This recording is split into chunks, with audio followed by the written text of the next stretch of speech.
2025 9 August Jhulan পূর্ণিমা বা বলদেব পূর্ণিমা বা রাখি পূর্ণিমা বলা হয়। ভগবান বলরাম ভগবানের প্রথম সাংস অবতার বলা হয়।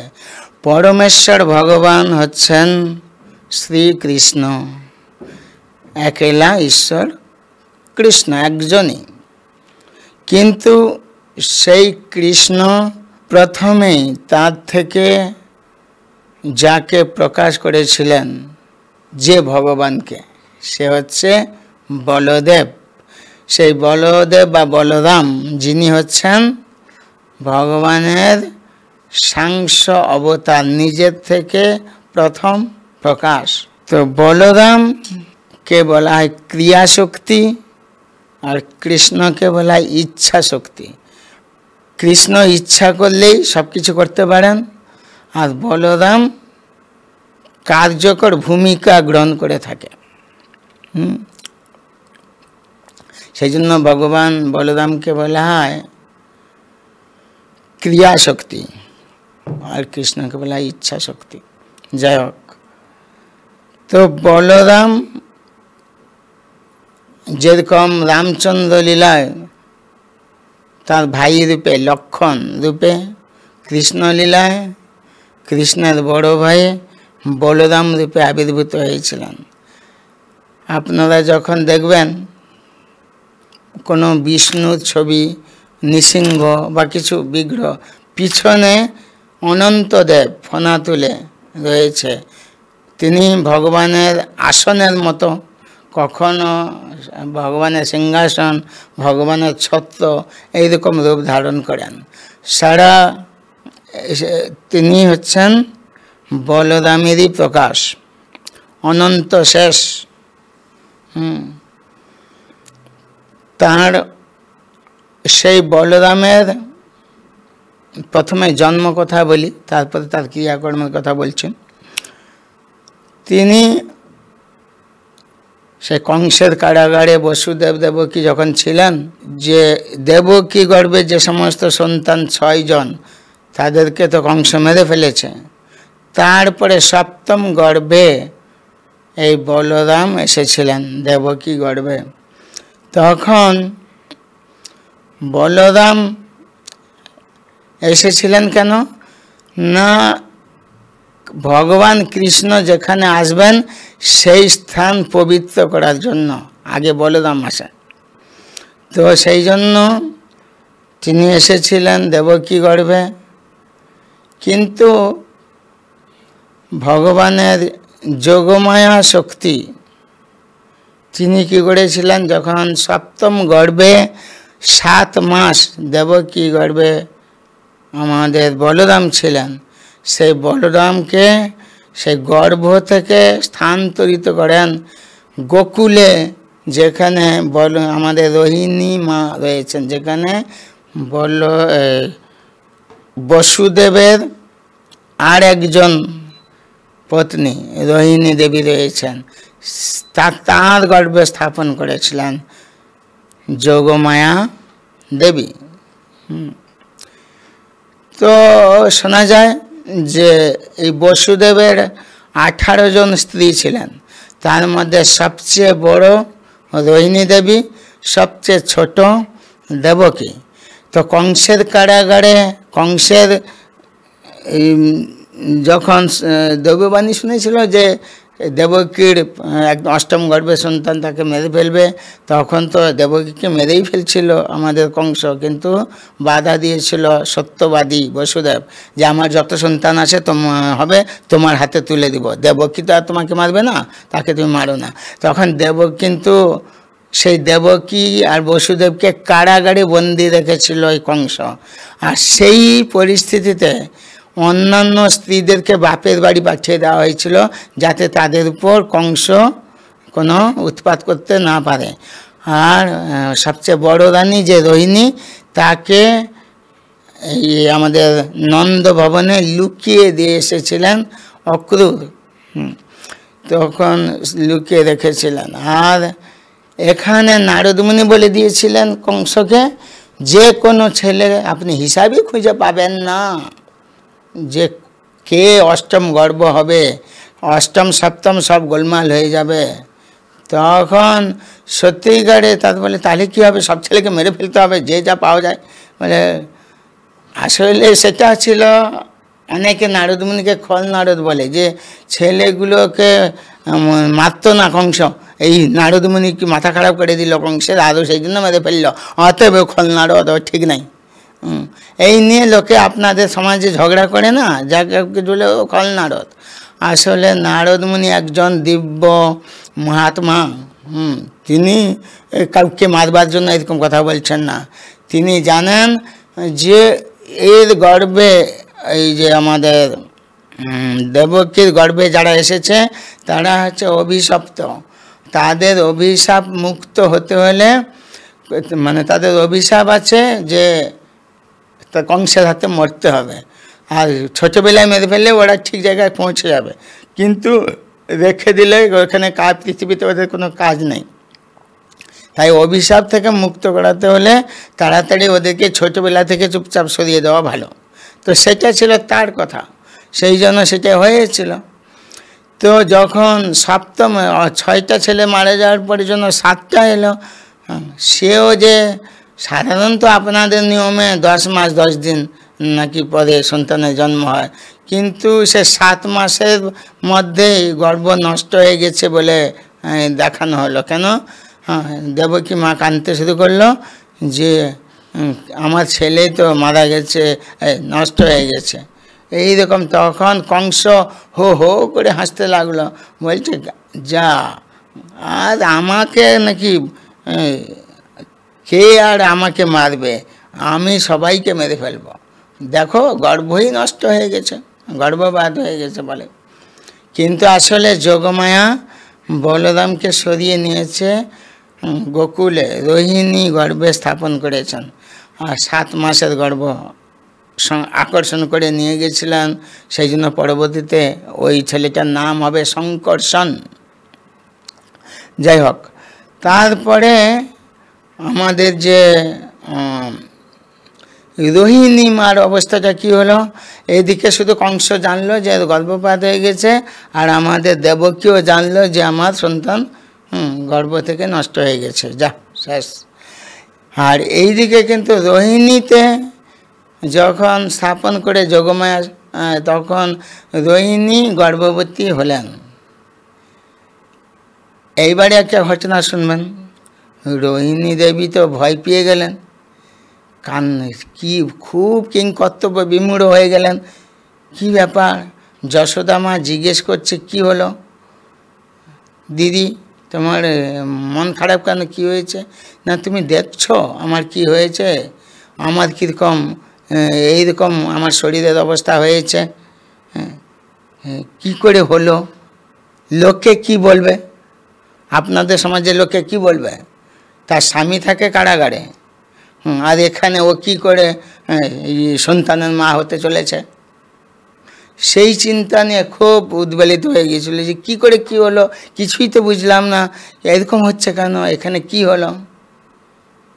তখন খুব কান্নাকাটি করছে, লোক কি বলবে আমাকে, এরকম হবে বা কেন, এরকম হয় নাকি। তখন যশোদা মা রোহিণী মাকে বলে, দিদি একটা কথা বলবো, আমরা এইসব ভাবনা তো বুঝতে পারছি না, কি মানে কি, হয়তো কোনো দিব্য ঘটনা হয়েছে, চলো ব্রজেশ্বরকে মানে নন্দ মহারাজকে আর আমি আর তুমি চলো, কোথায় যাব না শাণ্ডিল্য ঋষির কাছে। উনি মহাত্মা, উনি নিশ্চয়ই সব কিছু বুঝতে পারেন, কি ঘটনাটা কেন এরকম হলো তিনি বলতে পারবেন, চলো যাই। তখন শাণ্ডিল্য ঋষির কাছে ওনারা দেখা করতে গিয়েছিলেন নন্দ বাবা, রোহিণী মা আর যশোদা মা। তখন সেখানে গিয়ে তা যথারীতি তাকে প্রণাম জানিয়ে সেই শাণ্ডিল্য ঋষিকে যে সমস্ত কথা বললেন যে এইরকম কেন হলো, কি হবে, তখন লোক কি বলবে, আমার এরকম কেন হবে। তখন রোহিণী মাকে সান্ত্বনা দিয়ে বললেন শাণ্ডিল্য ঋষি, তিনি ধ্যানস্থ হয়ে গিয়েছিলেন। তারপরে বললেন, কোনো চিন্তা করার কিছু নেই, যে আপনার যে তোমার গর্ভে আসছে সে তোমার অপযশ বা নিন্দার জন্য নয়, যে আসছে তোমার আরও যশ বৃদ্ধি হবে, তোমার আরও আনন্দ বেড়ে যাবে, সমাজের সবার আনন্দ সে বাড়াবে এবং আরও মহিমা গাইবে। কেউ কোনো দিন তোমার নিন্দা করবে না। রোহিণী মাকে বলে দেওয়া হলো, কেউ কোনো দিন এই জন্য কেউ নিন্দাবাদ, কেউ কোনো দিন অপবাদও দিবে না। তো অতএব যে আসছে সে এক দৈব শক্তি থেকে আসছে, সেই পুত্রটি সবার আনন্দ বিধান করবে, কোনো দিন তোমার কোনো নিন্দা কেউ করবে না। তো সেখান থেকে সান্ত্বনা পেয়ে তারা ফিরে আসে। তখন এই পূর্ণিমা তিথিতে, এই ঝুলন পূর্ণিমা যাকে বলা হয়, যে পূর্ণিমাতে পবিত্রা রূপিণী একাদশীর পরবর্তী যে পূর্ণিমা, সেই পূর্ণিমাতে গোকুলে রোহিণী মাতার পুত্র রূপে আবির্ভূত হয়েছিলেন স্বয়ং ভগবানের সাংস প্রকাশ। এবং সেই শিশুটি পরবর্তীতে গর্গমুনি তার নামকরণ করেছিলেন, যে উনি সবাইকে আনন্দ দিবে, তাই জন্য রাম, এবং তিনি জগতের সবাইকে বল যোগান দেন, শক্তি যোগান দেন, তাই তার নাম হবে বলদেব। এইগুলো একসঙ্গে লোকে বলরাম বলে। তখন সে বলরাম তার নাম হবে। এবং তারপরে এইরকম দুপুরবেলায় তার জন্ম হয়েছিল, খুব সুন্দর। এই বলরামের আবির্ভাব তিথি যদি আমাদের কি লাভ হলো না, ভগবান এরকম আবির্ভূত হয়েছিলেন, এই আবির্ভাব লীলা শ্রবণ করবেন, আবির্ভাব কি, তারপরে আবির্ভাব তিথি পালন করবেন, দুপুর পর্যন্ত উপবাস থাকবেন, ভগবান বলদেবের বন্দনা করবেন, দিলে কি লাভ হবে না, লাভটা হবে এই যে সমস্ত রকম আমাদের জন্মান্তরের পুঞ্জীভূত পাপ ধূলিসাৎ হয়ে যাবে, পবিত্র হতে পারবেন ভগবানের কৃপায়, ভক্তি বল লাভ করবেন, অন্তিমে ভগবত ধামে উপনীত হতে পারবেন, বৈকুণ্ঠ জগৎ গোলক বৃন্দাবন সেখানে চলে যেতে পারবেন। এই সে বল রামের তিথি মাহাত্ম্য। আপনারা শুনেছেন এই যে জ্যোতিষী কি নাম বলে, খনার বচন, সেখানে একটা সুন্দর কথা আছে, দুই ছেলের জন্মতিথি পালন করো গা, তা যদি না করতে পারো পাপে মরো গা। অর্থাৎ কখনো কখনো বলা হয় রাম জয়ন্তী আর কৃষ্ণ জয়ন্তী, কখনো কখনো বলা হয় বলরাম আর কৃষ্ণ। এই হচ্ছে দুই ছেলের জন্মতিথি পালন করতে হবে, দিলে কি হবে, সমস্ত পাপ থেকে মুক্ত হতে পারবেন। এইবারে চলে আসুন বলরামের কাজ কি। বলরাম হচ্ছে ভগবানের অভিভাবক রূপে, দাদা রূপে কাজ করে, সখা রূপে কাজ করে, দাস রূপে কাজ করে। লীলাতে তাই দেখানো হয়েছে। বলরাম কৃষ্ণ কোথাও যাতে একা না যায় তাকে গাইড করতো, কোথায় সেই বড় বড় গরুগুলো কৃষ্ণকে গুঁতিয়ে দিবে কিনা, কি করছে চঞ্চল ছেলেটা, তখন তাকে গাইড করে রাখে। তারপরে যদি কোনো বিপদে পড়লো তাকে আবার রক্ষা করার জন্য চেষ্টা করে থাকে অভিভাবক। তারপরে এক সময় কি হয়েছিল, সে কেমন অভিভাবক কে জানে, কৃষ্ণ কোথাও ননি চুরি করতে গিয়েছিল, দিয়ে ধরা পড়ে গেছে, সে না ধরা পড়তো না, হাঁড়িটা ভেঙে গেছে, তাই সে সদর রাস্তা দিয়ে দৌড়াচ্ছিল, এই ধর ধর চোর যাচ্ছে চোর যাচ্ছে, দিয়ে কত লোক জানতে পেরে গেল এই তো চোর যাচ্ছে। আর সে তখন কোনো মতে কাঁদতে কাঁদতে হাঁপিয়ে গেছে, দিয়ে দাদার কাছে এসে পৌঁছলো, কী হয়েছে কৃষ্ণ, না আমি এরকম ননি হাঁড়িটা ভেঙে গেল বলে আমি দৌড়াতে শুরু করলাম, আর লোক সব চোর চোর বললো, আমাকে ধরতে এলো, আমি কি করব। তখন তাকে বলরাম শেখালো কি, তুই চুরি করতেও শিখলি না, আমি তোকে বলছি কিভাবে চুরি করতে হয়, মানে শিক্ষক কীরকম না, প্রথমে আস্তে করে ধরবি, সেই ঘরে ঢুকবি না, হাঁড়ি ভাঙে মানে যদি ভেঙে যায় কোনো কারণে বেরোবি না, সদর রাস্তা দিয়ে দৌড়ালে তো লোক দেখতে পাবে, চেষ্টা করবে ওর ভিতরে কোথাও লুকানো যায় কিনা ঘরের ভিতরে, আর বেরোতে হলে খিড়কি দরজাটা দিয়ে বেরোতে হয়, তুই চুরি করতেও শিখলি না। তো এরকম সব ব্যাপার বাচ্চা বলরাম কৃষ্ণকে কীভাবে শেখাচ্ছে। তো খুব খুব অনেক অনেক সুন্দর সুন্দর কথা আছে। আর আমাদের বেলায় বলি বলরাম কি করছে, এই যে বিশ্ব ব্রহ্মাণ্ড সৃষ্টি হয়েছে, অনন্ত কোটি বিশ্ব ব্রহ্মাণ্ড, যে এর প্রত্যেকটা ব্রহ্মাণ্ডে থাকেন কে, দুইজন বিষ্ণু, এক গর্ভদোকসাই বিষ্ণু যার নাভিপদ্ম থেকে ব্রহ্মার জন্ম, আর হচ্ছে ক্ষীরোদকসাই বিষ্ণু যার নাভিপদ্ম, ক্ষীরোদকসাই বিষ্ণু হচ্ছে পরমাত্মা রূপে সর্বজীব হৃদয়ে বিদ্যমান। আর এই গর্ভদোকসাই বিষ্ণু কার অংশ না, মহাবিষ্ণুর অংশ, ব্রহ্মাণ্ডের বাইরে কারণ সমুদ্রে যিনি শুয়ে আছেন, যার শ্বাস প্রশ্বাসে অসংখ্য ব্রহ্মাণ্ড সৃষ্টি হয়, আর শ্বাস গ্রহণ করলে অসংখ্য ব্রহ্মাণ্ড, কোটি কোটি কোটি কোটি অনন্ত কোটি ব্রহ্মাণ্ড যেগুলো সৃষ্টি হয়েছিল সেগুলো আবার তার নাকের মধ্যে প্রবেশ করে। সেই মহাবিষ্ণু কার অংশ না, এই বলরামের অংশ, আর তার অংশের অংশ গর্ভদোকসাই বিষ্ণু, তার অংশের অংশের অংশ ক্ষীরোদকসাই বিষ্ণু। এইরকম যত যে বিষ্ণু অবতার আসছে সেসব বলরামেরই অংশ। তো সৃষ্টি স্থিতি প্রলয়ের সমস্ত ক্রিয়াকর্মের মধ্যে যিনি এই সমস্ত ক্রিয়াশক্তি কাজ করছে, সেই ক্রিয়াশক্তিকে সাক্ষাৎ বলরাম। এইবারে ভগবানের, আমরা যে বসে আছি, আমরা কথা বলছি, কার বলে? আমাদের একটা বসারও শক্তি লাগবে, কথা বলারও শক্তি লাগবে, শ্রবণ করার শক্তি লাগবে, ঝগড়া করারও শক্তি লাগবে, ভালোবাসারও শক্তি লাগবে। এই সমস্ত বল কার থেকে এসেছে? বলরাম থেকে। হচ্ছে নায়মাত্মা বলহীনেন লভ্য, বেদের কথা। হ্যাঁ, বলহীনের দ্বারা কিছুই কাজ হবে না, সব কিছুতে বল লাগে। সেই বলটা কার থেকে আসছে?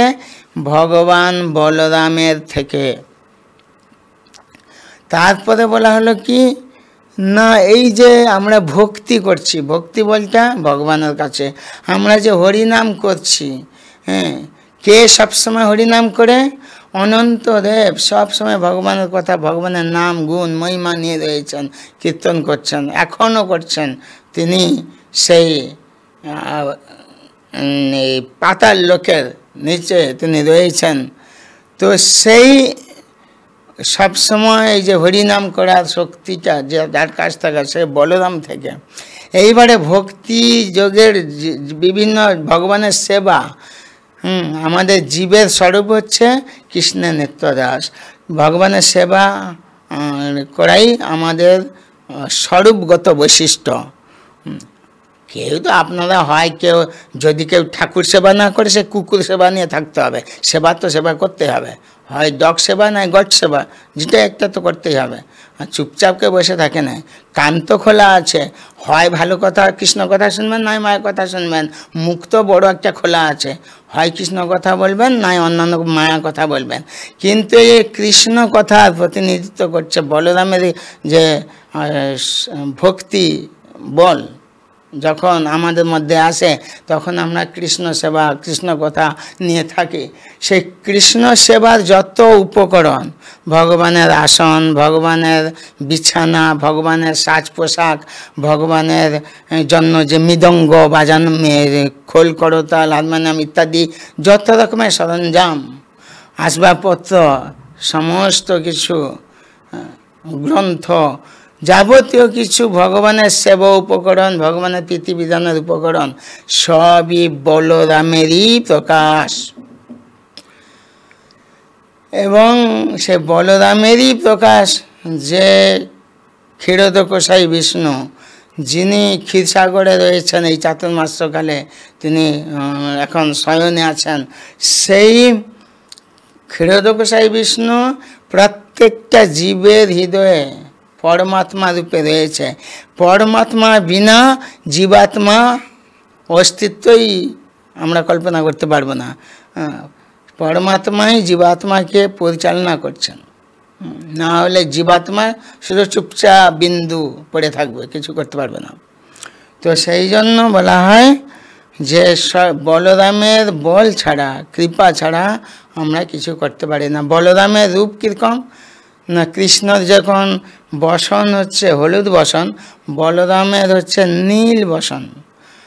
আর কৃষ্ণের হাতে বাঁশি থাকে, বলরামের হাতে থাকে দুটো অস্ত্র, তার মধ্যে যে প্রধান অস্ত্র হচ্ছে লাঙ্গল।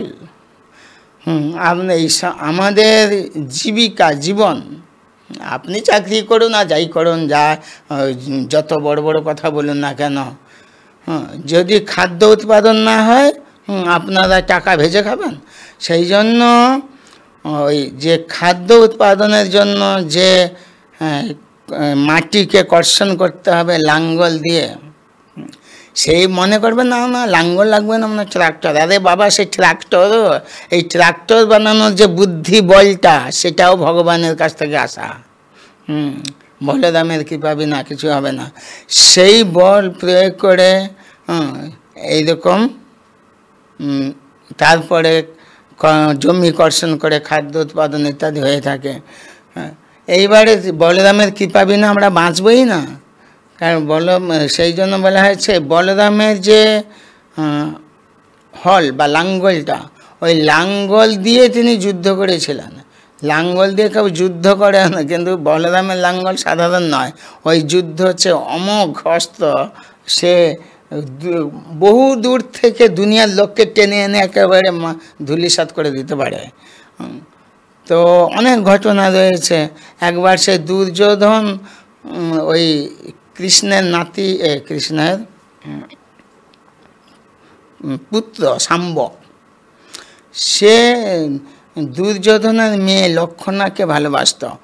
আর সেই জন্য তখন অনেক সময় ক্ষত্রিয়দের এরকম হয় যে কন্যাকে জোর জবরদস্তি নিয়ে চলে আসে। তো তখনকার সময় সেরকম ছিল, ভালোবাসার ক্ষেত্রে চলে গেছে শাম্ব ওই লক্ষণার সঙ্গে কথা বলতে হস্তিনাপুরে। আর দুর্যোধনের লোকেরা সেখানে কর্ণ ইত্যাদিরা রয়েছে। আরে এ কে ঢুকে গেছে চোরের মতো, এটা কে? লক্ষণার কাছে এটা কে? না শাম্ব। আরে ওটা তো সেই, ওরা কৃষ্ণকে তেমন একটা ভালো চোখে দেখে না।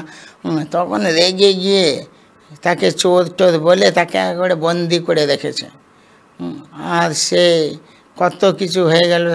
সেই খবর আবার নারদমুনি দিচ্ছে দ্বারকায় গিয়ে কৃষ্ণের কাছে, বলরামের কাছে, যে হস্তিনাপুরে শাম্বকে কেন খুঁজে পাওয়া যাচ্ছে না? না শাম্ব তো সেখানে বন্দি আছে। কোথায়? হস্তিনাপুরে। না কেন? না সে এই যে লক্ষণাকে ভালোবাসে, তাকে বিয়ে করতে চায়, সে লক্ষণার সঙ্গে ভাব করতে গিয়ে এরকম হয়ে গেছে। ও তাই নাকি? তাহলে কী হবে? কৃষ্ণ বলে তাহলে তো তাকে তো সেখান থেকে নিয়ে আসতে হবে। বলরাম বলে না না না, তোমাকে কেউ পছন্দ করে না, তোমাকে খালি লোক, সে দুর্যোধন কিসব কটু কথা বলে, সে তো আমার শিষ্য না ছিল, আমাকে এতটা কটু কথা হয়তো বলবে না, আমি যাই। তো যেখানে কৃষ্ণ গেলে সমস্যা হয় সেখানে বলরাম আগে যায়, ওটা হচ্ছে বলরামের বৈশিষ্ট্য। তখন বলরাম এসেছে একা। বলরাম এসে কোনো কথা নাই, চুপচাপ শান্তভাবে সামনের একটা বাগানে বসলো, সে হস্তিনাপুরে ওদের রাজদরবারের সামনে বাগানটাতে। তখন খবর চলে গেছে বলরাম ওখানে বসেছে। তাই নাকি? এইবারে দুর্যোধনরা এসেছে, আপনি এসেছেন, কি খবর কি? তখন পরিষ্কার সরাসরি প্রথম কথা কি বলরাম বলছে, দেখো দুর্যোধন, শাম্ব আর লক্ষণা ওদেরকে সুন্দর করে সাজিয়ে দাও, দে হস্তিনাপুরে আমি নিয়ে যেতে এসেছি, তাড়াতাড়ি সাজিয়ে দাও। তখন এদিকে তো ওরা এমনি রেগে আছে যে ওই শাম্বর হাতে লক্ষণাকে দেবে না, ওরা সব ভালো না, ওদের সঙ্গে আমাদের পটে না, এই সব। যেহেতু কৃষ্ণকে ঠিক পছন্দ করতে পারছিল না দুর্যোধন, তারপরে শকুনি মামা থেকে অন্যান্যরা সব রয়েছে, তখন কথা শুনছে না। বলছে ওরে বাবা, যাদবেরা আবার এখন মাথায় চড়েছে, এইরকম কি একটা মন্তব্য করে দিল যদু বংশে যেহেতু বলরাম। দিয়ে এইরকম যখন সব উল্টাপাল্টা কথা বলল, আমাদের বলরাম কিন্তু চুপচাপ ছিল। বলরামের নামে, তাদের বংশের নামে, কৃষ্ণের নামে যে যা পাচ্ছে কিছু একটা খোঁচা দিয়ে বলে যাচ্ছে, যে যা রাগ। কিন্তু বলরাম একদম চুপচাপ, কোনো কথাই বলছিল না। তারপরে ওই যে বসেছিল এইবারে একটু দাঁড়ালো, দাঁড়িয়ে লাঙ্গলটাকে ধরল, তারপরে উপরের দিকে তুলল। কি হচ্ছে বাবাটা? তারপরে লাগিয়ে দিল ধমক, কে? আমাদের বলরাম, দুর্যোধন এক্ষুনি তোমাকে আর লক্ষণা শাম্বকে তুমি কি সাজিয়ে পাঠাবে? আমি সম্পূর্ণ এই হস্তিনাপুর শহরটাকে নিয়ে আরব সাগরে ফেলব, তখন দেখবে মজা। হস্তিনাপুর শহরটাকে আমি এক্ষুনি দাবাচ্ছি, দাঁড়াও। বলেই সে লাঙ্গল একটা কোপ মেরেছে, এমন সম্পূর্ণ একটা বিশাল ভূমিকম্প শুরু হলো, কে বাঁচবে কে মরবে ঠিক নেই। তখন দুর্যোধন থেকে কাছাকাছি যারা ছিল সবাই এসে বলরামের চরণে পড়ল, ক্ষমা তাই তাই রক্ষা করো, আমরা আমাদের অনেক অপরাধ হয়ে গেছে, আমরা বুঝি না আপনার মহিমা, আপনি থামুন, আমাদেরকে রক্ষা করেন, তাই তাই। তখন বলরাম নিজেকে সামলে নিল, নাহলে পুরা হস্তিনাপুরটা চলে যেত দ্বারকার কাছে। তখন সে কী করল, এখনও নাকি ওইখানে সেই খাদ আছে, বলরামের সেই লাঙ্গলের খাদ যেখানে ফেলেছিলেন, এখনও খাদ আছে। সেই সব ইতিহাস তো পড়বেন না, আমি আর কি করব। তো সেখানে ওই ইয়ে বলরাম, তখন আমাদের লক্ষণা আর শাম্বকে সুন্দর করে সাজিয়ে দেওয়া, এমনকি বলরাম যাতে খুব প্রীত থাকে, কয়েক গাড়ি, গাড়ি বলতে তখনকার দিনের ঘোড়ার গাড়ি, সে মালপত্র বোঝাই করে অনেক সোনা রূপা হীরা জহরত নানা মণি মাণিক্য বোঝাই করে, আর লক্ষণা শাম্বকে খুব সুন্দর করে সাজানো, অনেক দাস দাসী তাদেরকে দেওয়া হলো, অনেক হাতি অনেক ঘোড়া, এই করে একটা শোভাযাত্রার মতো চলতে থাকলো দ্বারকাপুরীতে। তো বেশি কথা আমাদের বলরাম বলে নাই, বেশি কিছু হয়নি, শুধু লাঙ্গলটা শুধু দেখিয়েছিল, তাতে একটা কোপও বসিয়েছিল, কিন্তু আর বেশি তুলে নাই, তুললে তো হয়ে যেত, তাতেই কাজ হয়ে গেল, অনেক কিছু হয়ে গেল। তো এইভাবে বলরাম অনেক সুন্দর সুন্দর কাজগুলো করে থাকেন, যাই সে সমস্ত লীলাগুলো শুনলে খুব ভালোই লাগবে, আনন্দও লাগবে। তো আমাদের সবার সবসময় এটাই জানতে হবে, এই বলরাম যিনি ছিলেন রামচন্দ্রের সময়ে লক্ষণ, যিনি ছিলেন কৃষ্ণের সময়ে বলরাম, কলিযুগে তিনি হচ্ছেন নিত্যানন্দ প্রভু। শ্রীকৃষ্ণ চৈতন্য রাধাকৃষ্ণ নহে অন্য, আরেকটা জায়গা বলা হলো বলরাম হইল নিতাই। সে নিত্যানন্দ প্রভু, যার কৃপা হলে লোকে ভক্তি জীবনে থাকতে পারবে, রাধাকৃষ্ণকে লাভ করতে পারবে, গোলকধামের বাসিন্দা হতে পারবে, সেই নিত্যানন্দ প্রভুর কৃপায় চৈতন্য চৈতামৃতে বলা হয়েছে, সেই নিত্যানন্দ প্রভু হচ্ছেন সেই বলরাম, শ্রী বলরাম। তো এরকম